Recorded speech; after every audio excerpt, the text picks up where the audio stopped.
मेरे को याद है हम 12th में थे तो हमारे हिंदी की मैम आया करते, तो मेरे पास मैथमेटिक्स थी, तो हिंदी इंग्लिश हमेशा साइंस वालों का थोड़ा गड़बड़ सा ढांचा रहा करता। तो वो एक दिन मैम ने कहा कि देखो तुम लोगों की हिंदी कमजोर है और मैं तुम्हारी हिंदी की एक्स्ट्रा क्लास लूंगी। तो सब बच्चों ने हमने तालियां बजाई, सबने तालियां बजाई, ओ मैम एक्स्ट्रा क्लास लेंगे, एक्स्ट्रा क्लास लेंगे, हिंदी अपने को अलग से पढ़ाएंगे ताकि हिंदी में भी अपने नंबर आ जाएंगे अच्छे। तो मैम ने कहा कब लोगे मैम?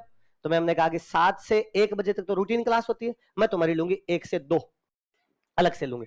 सब बच्चे तैयार हो गए, हाँ मैम 1 से 2। हम 3 लड़के, एक मैं, 2 और गंगानगर साइड के थे जो रूम लेके वहां रहा करते थे, हम 3 लोग गए और हमने तीनों जाकर कि मैडम हम एक्स्ट्रा क्लास में नहीं बैठेंगे। क्यों नहीं बैठोगे? तो हमने कहा मैम हम यहाँ रूम लेके रहते हैं, हम खाना खुद बनाते हैं। अब जब 7 से 1 तक क्लास लगती है तो हम 1 बजे छुट्टी होकर 1:30 बजे रूम पहुंचते हैं, 1:30 बजे जाके खाना बनाते हैं, वो हमारा 2 सवा 2 तक खाना बनता है, हम 3 बजे खाते हैं वो खाना, और 3 बजे तक खा पी के उसको सोते हैं। यदि आपने एक घंटा बढ़ा दिया तो हमारा सुबह का खाना कब होगा? 4 बजे। नाश्ता वास्ता हमारे सुबह कौन बनाए? तो हम तो यूं ही आते हैं, सीधा जाके उस टाइम खाते हैं। तो मैम ने कहा अच्छा तो तुम खाना बनाते हो? हमने कहा जी मैम हम खाना तो बनाते हैं। कब से? मैं को सिंस 1999।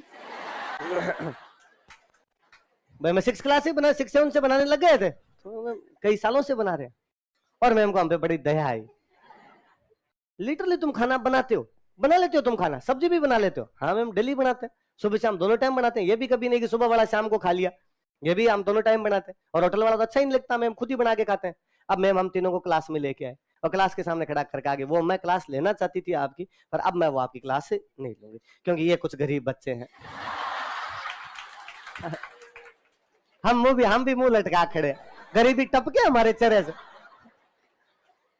ये गरीब बच्चे, इनको खाना खुद बनाना पड़ता है और ये अब लेट हो जाएंगे, इसलिए मैं नहीं चाहती गरीब बच्चों का जीव दुखे। और बाकी पूरी क्लास गाल निकाले, इन गरीबों को बाहर निकाल दो, इन गरीबों के चक्कर में हमारी क्लास कैसे कैंसिल हो रही है यार। हम आपस में कहेंगे नहीं गरीब है तो क्या है, रोटी नहीं खाएंगे क्या? अब मैं सोचता हूं कई बार कि यार जिस स्कूल में मैं पढ़ा करता ना उस साल उसकी फीस बीकानेर में सबसे अधिक थी और मेरे पापा वो फीस अफोर्ड करते थे, भेजा करते थे। मेरे से एक छोटा और भाई दूसरे कस्बे में पढ़ा करता था, वो भी किसी प्राइवेट स्कूल के अंदर जाता, उसकी फीस भी पापा दिया करते। महीने के उन दिनों में भी ज्यादा नहीं तो 3-4 हजार रुपए तो हम मंगाया करते थे, इतना खर्चा तो हुआ करता था, 2005-6 की बात है। ये का ये छोटे वाला भाई 2-3 हजार रुपए मंगाता होगा। कुल मिला के मेरा पापा महीने के 15,000 रुपए हम दोनों भाइयों के एजुकेशन पे खर्च करते थे। अब परिवार गरीब कैसे हो सकता है? ठीक है औरों के जितने नहीं रहे होंगे पर गरीब तो नहीं है, गरीब नहीं है इसलिए हमें पढ़ने की अपॉर्चुनिटी मिली। और मैं गारंटी के साथ कहता हूं कि जिन मैम ने ये कहा था कि हम गरीब है, उन मैम की तनख्वाह महीने की 15,000 नहीं थी। प्राइवेट स्कूल वाले क्या देते हैं, अपने से छुपा हुआ नहीं है कि 6-6 हजार में नौकरियां करवा लेते हैं प्राइवेट स्कूल वाले। तो उनकी 2.5 महीने की तनख्वाह मिला के 1 महीने के हम भाई भाई शिक्षा पे उड़ा जाया करते थे। पर मैम की तुलना में गरीब हुआ है जो रोटी खुद बनाता है, तो उनको हम गरीब लगे, और जो रोटी नहीं बनाता वो गरीब नहीं लगा। इसलिए गरीबी सापेक्ष है। गरीबी क्या है? इसलिए कभी किसी को खुद को गरीब नहीं कहना। जब आप स्वीकार ही कर लेते हो ना हम गरीब है, तो भगवान बाद में गरीब ही रखता है। इसलिए और ये एक तो मुझे और सबसे बुरा लगता है, आप हमेशा ध्यान रखना, आपके सबके सिलेक्शन होंगे, आप सब आरएस बनेंगे, आरएस बनेंगे तो आपके इंटरव्यू छपेंगे अखबारों के अंदर, तब किसी अखबार वाले को नहीं कहना कि मेरा परिवार गरीब है। उल्टा उसका कहना तू लिख कि मेरे पापा भयंकर अमीर, भयंकर अमीर। यार कैसे लिखवा सकते हो ऐसे? और अखबार वाले बात लिखते हैं मम्मी पापा थे बहुत गरीब, पेट काट काट कर बनाया आरएस।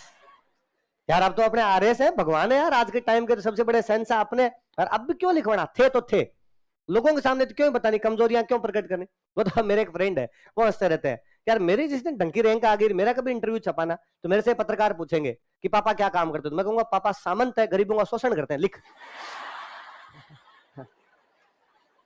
सामंत समझ गए? बाबा सामंत है, आपने किताब लिखा सामंतों ने गरीबों का शोषण किया, तो लिख पापा है सामंत और गरीबों का करते हैं शोषण, लिख दे।